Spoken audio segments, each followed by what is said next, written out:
Well, hello everyone. It's Barry's Best Honey. I'm Mike and I do bees, but today I'm not doing bees. I'm doing a quick intro to a video I want to make of when I went to Winding Creek Bee Supply in Conroe, Texas. I had a great weekend. We went a little bit early and enjoyed ourselves. Kind of went and saw what was going on around Conroe. But Winding Creek Bee Supply, I want to put the address on here and tell you about it, but I was invited to go there and speak. Kelly and Julie invited me, and they got a great lineup. I was honored to be able to be the first one to kick off a great season for them. But every Saturday they do this spit and whittle. And Kelly tells a story about that, of how that came to be.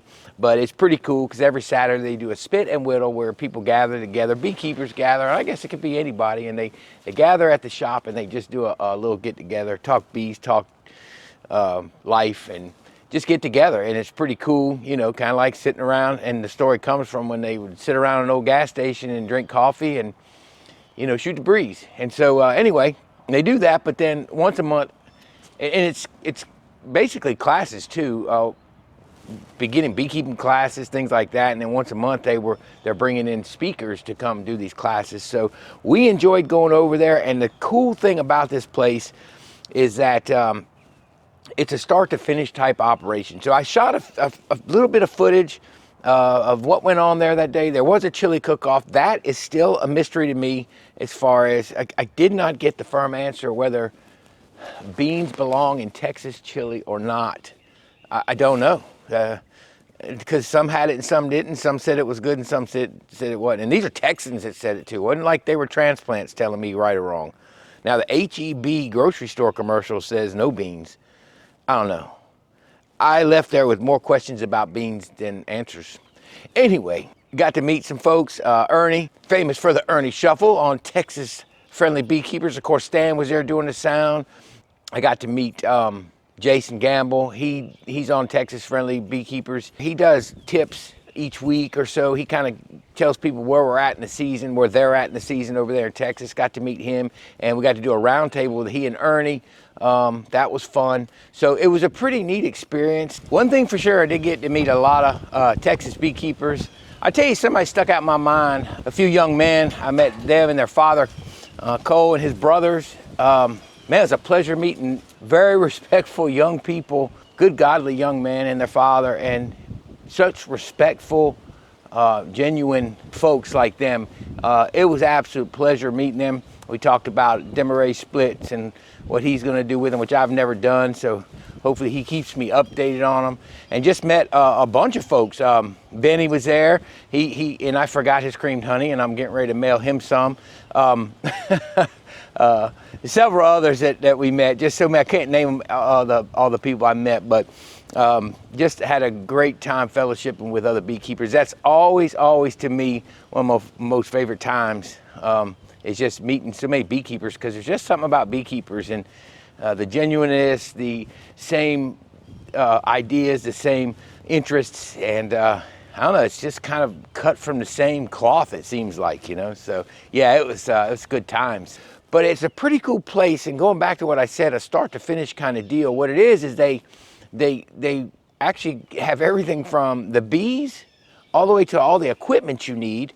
They have it there at Winding Creek, so they can set you up with the bees. And not only do they have everything to set you up, and I'm talking bees too, nukes, all the way through the equipment, all the way through the equipment for next year and growing, but they also do the education part of it. And that's what I think is really awesome. It's a really cool place. If you're ever in Conroe, Texas, or in the area, and for you Texas beekeepers who don't know about it, you need to stop by, because they got everything you would possibly need. If you guys are anywhere near there, you need to stop by. Say hey. Kelly and Julie will welcome you there. They welcomed us. It was a pleasure being there, and they were so gracious to us. And I really enjoyed it. So hey, check out Winding Creek Bee Supply there in Conroe, Texas. I'll put the address up there. The link will be in the description if you're around. But check out this quick video of what we did and what went on and what the place looks like. Beekeeping supplies.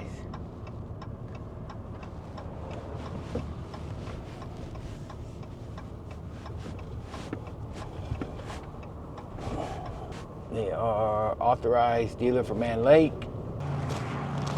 or up to open.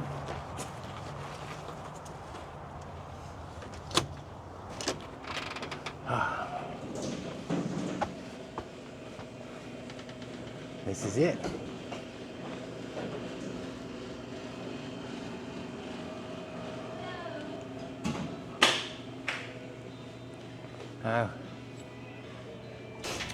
You know what? But who breaks this? It's the parents. The parents break it? Who built it? Because the kids, we bought it from the Texas Youth Program. Okay. They were auctioning it off. So I don't know actually who, and we are big supporters of the youth. Yeah. I have it down for the kids to touch. That's So, neat. Yeah, I big old want bee. them to touch, but we have to get it. But my door's open, so leaves are everywhere. Oh, okay. Well, it's still a beautiful place. I like it. Wow. This is nice. Y'all got, I didn't know y'all had Apame too. Oh, yes, sir. We're at Beekeeping. I know you Man Lake. I know you do the bee supply, those folks. Obviously you do Apame, Hive IQ. Hive IQ, Heartwood. And now Heartwood has changed. and you got all kind of stuff in here. Man, this is like, beekeepers should have a blast coming in here. We try to make a one-stop shop for beekeepers. You know, I always wondered, how do you cut out comb and put it in a top bar? Look at that. Because I would use hair clips, Yeah. and that was terrible. Wow. That's heavy duty. Look at It's this thing. overflow honey now. Instead of Heartwood, Okay. it's overflow honey. You got a syrup dispensing station. Y'all sell it, people bring their buckets? How does that work? They How can does that bring their work? Buckets, but we have 2.5 gallon jugs and 5 gallon jugs. Okay, so you fill your jugs or they can bring their buckets? So, and what we do is we usually, if they bring back our buckets, then we swap. Oh, wow. Perfect. We're constantly swapping out. Yeah, I see the bucket. I see your, so those are like 2.5 gallon jugs? Yeah, and 5 gallon jugs. Okay, So, cool. you know, we have some in the middle. This is one-stop shopping. This is awesome. Yep. And so every Saturday we have donuts, kolaches here, and classes. Every Saturday. Every single And you call that what? Tell them. Spit and whittle. Spit and whittle. Y'all told me about that. Yes. This is neat. So we have anywhere from 10 people to 50 people. That's here every great. single That Saturday. is great. It is one-stop shopping. You get your training. And now, do y'all sell bees? Yes, Yes, sir. we're actually. So you got everything. You got everything. Well, you should be sold out. That's a good thing. That's Yeah. what you're supposed to do by now. Yeah, That's what all the easy loot boxes are. up on. I see that. Yeah. and that's Way how up we, there. we take those and take them to out yards, make our splits, and put them in there. What'd you call her?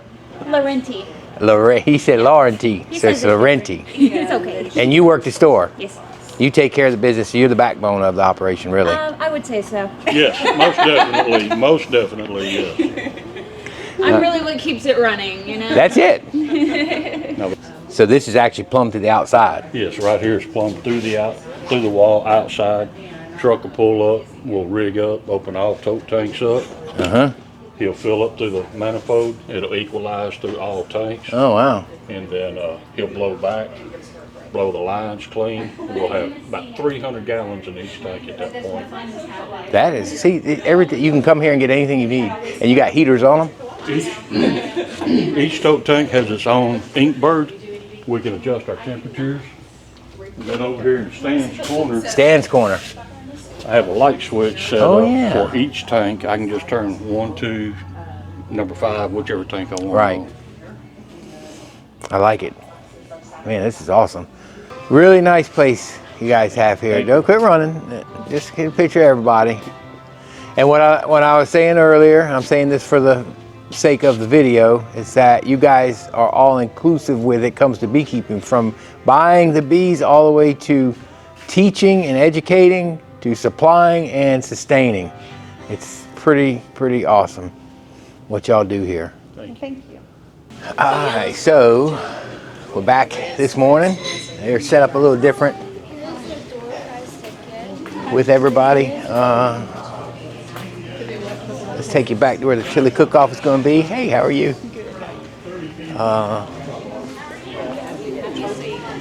This is where they enter the chili cook-off. We're gonna find out what real Texas chili is about now.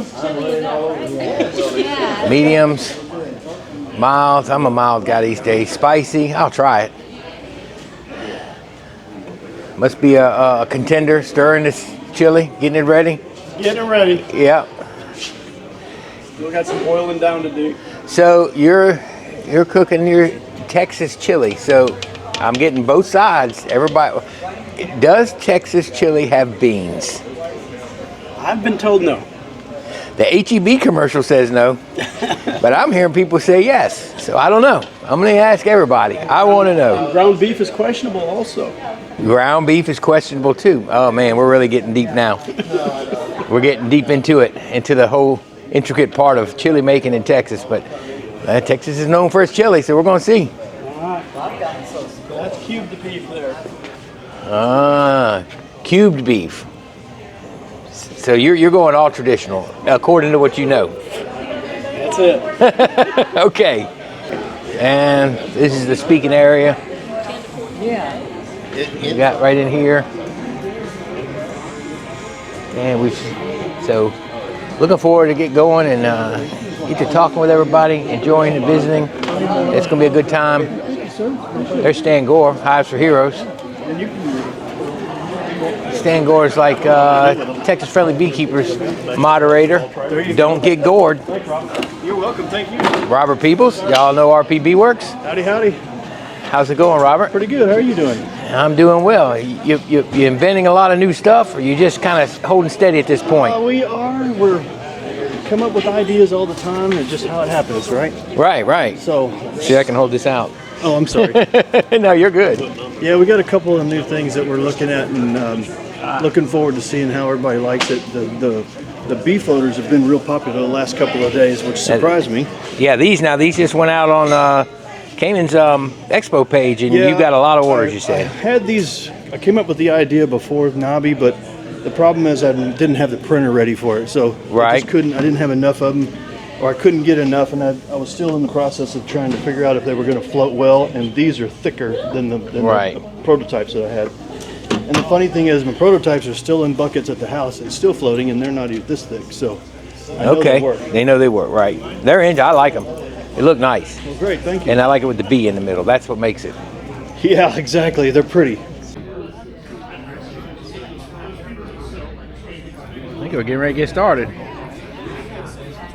Redistribute resources around to prevent swarming, things like that. I'm looking at my food stores, to be honest with you. Like when I make any sales or anything, I don't ever go to my in-town yard. I just keep them at home because I've had enough swarms over the years between the feral bees and my bees that have swarmed that my area is saturated for a couple miles. All right, folks, so I hope you enjoyed that. That was it. That is Winding Creek Bee Supply and apiary. They raise their own bees. They have their own yards. They run quite a few hives, and they can surely help you out with any of your beekeeping needs and just even going by and just hanging out. Go there and hang out on a Saturday at the Spit and Whittle. Talk with the Beekeepers. Networking is always great. I love meeting with the Beekeepers. It's always so much fun. You can always learn something. You can always gain some kind of knowledge. You can gain networking. You can meet people that can help you later down the road, or you can help them later down the road. And Kelly and Julie, I'm telling you, they will welcome you with open arms. They were so gracious to us, so gracious, and so just outpouring as far as hospitality. So we really enjoyed it. And remember, these guys, when I say these two, they not only have the bee supply, they have the bees as well. They raise all their own bees. These are all bees from their apiary. They are spread out all over the place. They're a big operation as far as what those two run. All right, guys, well, this is Barry's Best Honey. I'm Mike, and I'm not doing bees right now. Y'all have a wonderful, wonderful week, and may God bless you. We'll see y'all later.